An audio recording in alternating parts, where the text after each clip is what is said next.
지금 이제 다들 체감적으로 아마 나이가 좀 있으신 분들은 많이 느낄 거예요, 지금. 아, 진짜 이거 IMF 때보다 더 어려운데? 이런 생각들을 좀 많이 하실 텐데, 이게 실제로가 그래요.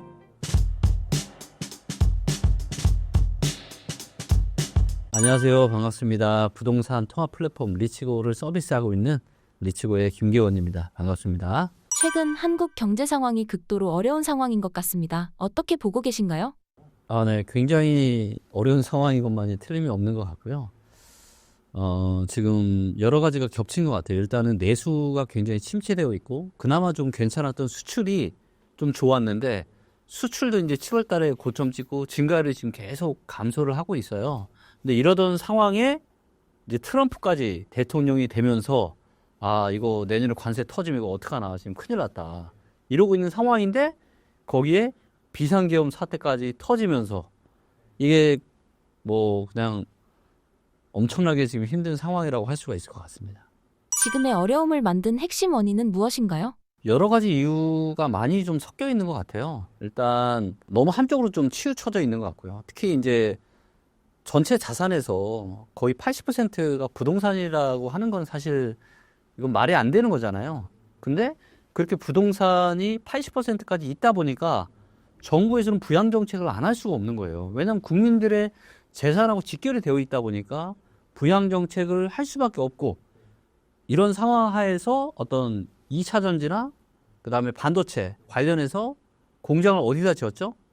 공장을 뭐 IRA, 그다음에 반도체 칩스법 뭐 이런 것들 때문에 지금 미국에다 공장을 많이 줬잖아요. 근데 이게 바이든 때는 뭐 각종 혜택을 줄 것처럼 해서 꼬셔서 공장을 지었는데, 지금 이제 트럼프가 되면서 거의 지금 배짜라식으로 지금 나오고 있잖아요. 이런 상황 하에서 정부의 이제 정책을 기업이나 뭔가 이런 어떤 국가의 경제 펀더멘탈 자체가 좋아지는 거에 좀 집중을 해야 되는데, 너무 이제 부동산 쪽에 또 많은 돈을 쏟아부어서 부양책을 좀 하고 있고, 이런 것들이 굉장히 좀 섞여 있지 않나. 그리고 글로벌 국가들이 서로 싸우면서 수출로 밥 먹고 사는 한국은 계속 눈치를 보면서 이럴 수밖에 없는 상황이고, 그래서 어떻게 보면 진짜 그 어느 때보다 굉장히 어려운 지금 상황에 처해 있지 않나 판단이 됩니다. 제2의 IMF라고까지 말씀하시는 분들이 있는데요. 그 정도로 힘든 상황인가요? 부동산 쪽은 이미 이제 서울, 특히 이제 강남 상구 빼놓고는 너무 지금 안 좋은 상황이고, 특히 지방이 정말 안 좋은 상황입니다. 그래서 지방의 일부 지역을 보면은 뭐 말도 못하게 가격이 어떻게 이 정도까지 떨어질 수 있나 할 정도로 정말 너무 과도하게 떨어진 그런 지역들도 있고요. 자, 그리고 지금 이제 다들 체감적으로 아마 나이가 좀 있으신 분들은 많이 느낄 거예요, 지금. 진짜 이거 IMF 때보다 더 어려운데? 이런 생각들을 좀 많이 하실 텐데, 이게 실제로가 그래요. 이게 우리가 그걸 알 수 있는 지표가 여러 가지가 있지만, 단일 지표 중에 하나로 저는 굉장히 중요한 지표가 경기 이 종합지수거든요. 근데 이게 선행지수가 있고 동행지수가 있는데, 이 파란색이 동행지수예요. 그래서 동행지수라고 하는 거는 지금 경제가 몇 점인지를 보여주는 거예요. 한국 경제가 몇 점인지를. 상태가. 우리가 느끼는. 자, 근데 이게 보시면 IMF가 97년 11월 달에 터졌잖아요. 그때가 103이었어요. 터질 때가. 그리고 지금 98.1이잖아요. 그럼 이 정도면은 IMF가 터지고 난 3개월 뒤, 그러면은 얼마나 상황이 심각했겠어요. 근데 그때보다 지금이 더 밑에 있죠. 그러니까 그때보다 사람들이 느끼는 지금 현재의 경기가 IMF 터지고 나서 3개월 뒤보다 안 좋은 거예요, 지금. 자, 이게 얼마나 심각하냐면, 또 이때 금리위기 터지고 나서, 금리위기가 한 2008년 10월 달쯤에 터졌죠. 이때가 100이었거든요. 근데 금리위기 터지면서 당연히 떨어질 거잖아요. 그래서 2008년 12월 달, 이때가 금리위기 터지고 나서 한 2개월 정도 후인데, 이때가 98.5잖아요. 근데 지금은 무슨 IMF가 터졌나요? 아니면 금리위기가 터졌나요? 아무것도 없죠. 무슨 사태가 터진 것도 아닌데, 그때보다 상황이 훨씬 더 심각하다는 겁니다. 근데 만약에 여기에 뭔가 글로벌 충격파가 온다. 내년에 트럼프가 대통령 관세 막 때린다. 그러면은 도대체 경기가 어디까지 안 좋아질지 가늠이 안 됩니다. 그리고 다들 아시겠지만 대한민국 부동산 시장이 크게 폭락을 했던 적이 2번 있었습니다. 최근까지 하면 3번이죠. 자, 첫 번째가 언제예요? 바로 IMF 때입니다. 이때는 뭐 하락폭이 경기 선행지수, 동행지수 이렇게 떨어진 것처럼 이때가 낙폭이 가장 컸고요.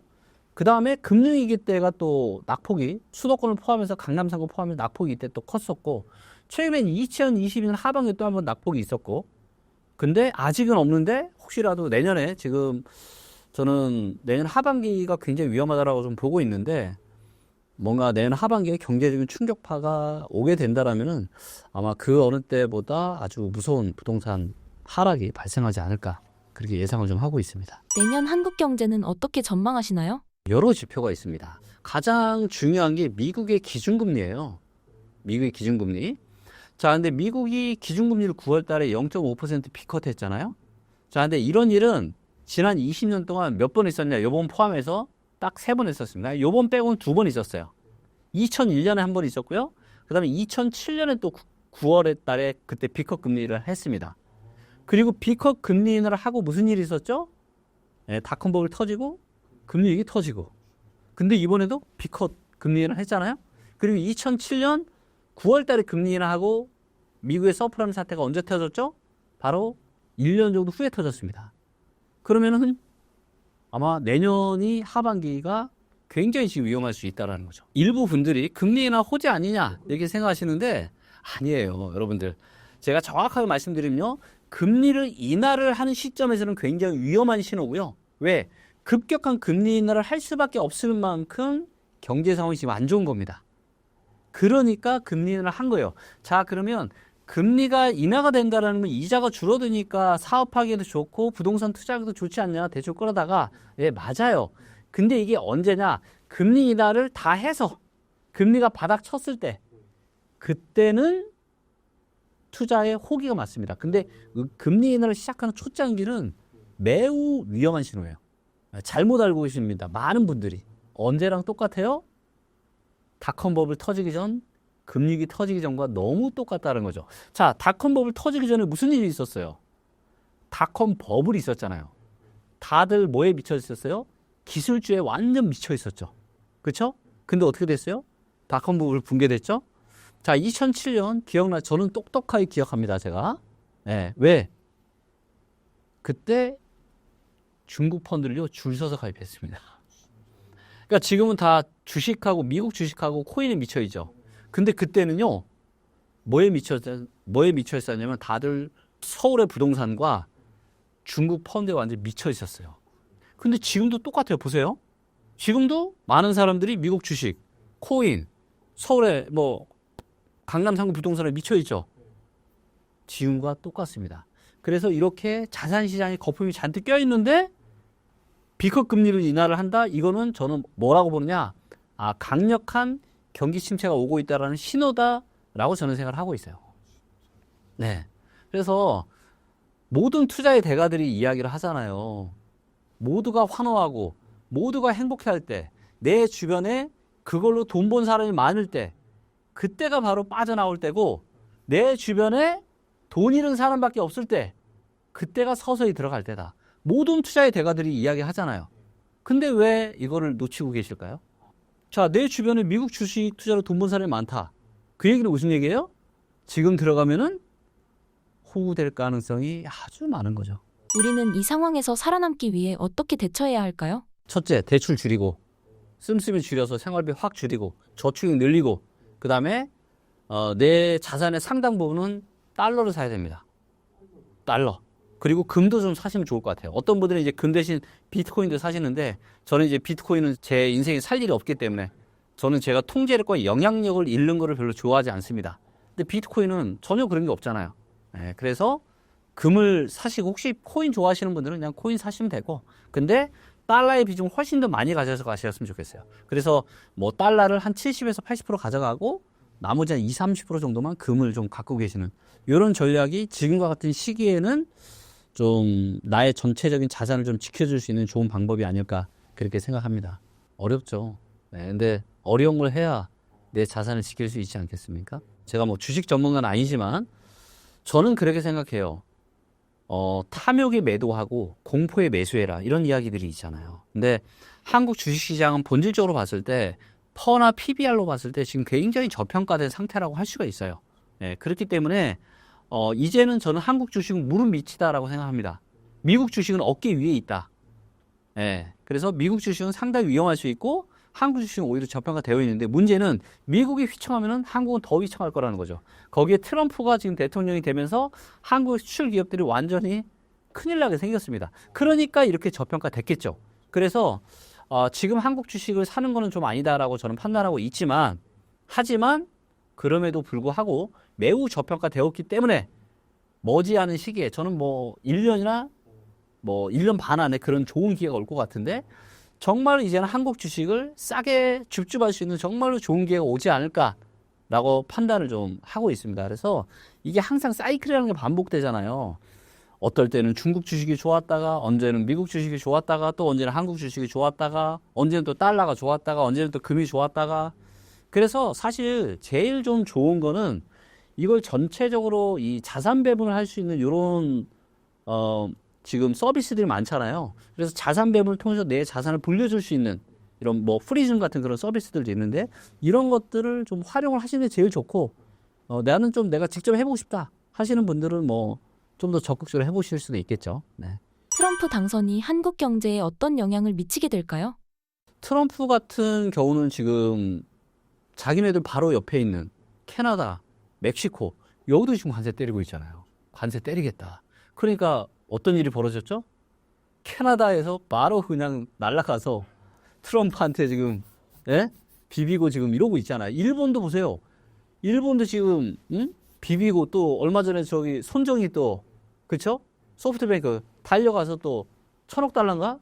뭐 투자하겠다 그랬더니 트럼프가 에이 2,000억 달러 해야 하니까 노력해 보겠다 이러고 있는 거잖아요. 그러니까 한마디로 그냥 지 마음대로 이렇게 하는 사람인데 가서 뭔가 지금 해야 되는 한국은 전혀 지금 그런 게 안 되어 있잖아요.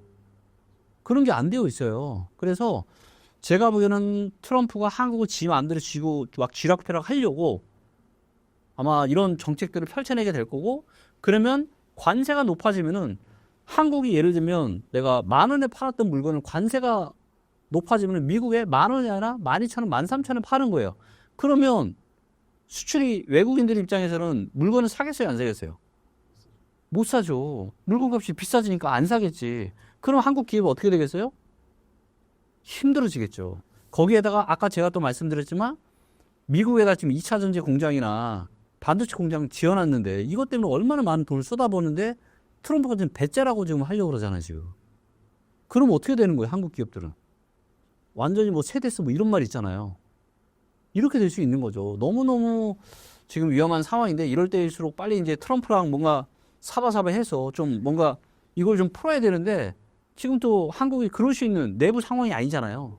네, 그러다 보니까 굉장히 좀 위험한 상황이지 않나. 그것들을 보여주는 지표가 유일한 지표가 또 달러인데 달러가 지금 거의 뭐 1,430원, 40원 계속 왔다 갔다 하고 있잖아요, 지금. 탄핵 터지기 전만 해도요. 1,400원 미치웠잖아요, 지금. 벌써 지금 언제 어떻게 지금 1,500원 돌파할지 모릅니다, 지금. 네, 굉장히 저는 좀 너무나도 안타깝고 좀 위험한 상황이다라고 좀 보고 있어요. 한국의 이러한 경제 상황이 부동산 가격에는 어떠한 영향을 미치게 될까요? 굉장히 위험한 지금 상황인 거죠. 자, 데이터를 한번 잠깐 좀 보시면, 요게 이제 서울의 지금 한국 부동산원의 부동산 실거래가 지수예요. 요게 이제 제일 정확한 가격 상황을 보여주는 데이터인데, 이걸 좀 더 디테일하게 보시면은, 자, 강남구는 지금 거의 전고점 돌파했습니다. 그렇죠? 네, 강남구는 그런데 강남, 소초, 송파 몇 군데 빼고 외곽으로 가보잖아요. 예를 들면 강북구로 가볼게요. 강북구 어때요? 고점 대비해서 회복을 거의 못했죠? 거의 못했습니다. 이번에는 또 노원구 한번 볼까요? 노원구도 어때요? 회복했나요? 회복 거의 못했죠? 그러니까 서울, 그 중에서도 아주 일부 지역만 빼놓고 그냥 나머지 지역들은 반등다운 반등도 없이 완전 지금 이미 지금 안 좋은 상황이에요. 지방 훨씬 더 심하고요. 그런데 여기에 만약에 경기 침체 충격파가 온다. 그럼 여기서 이제 굉장히 크게 떨어질 수가 있겠죠.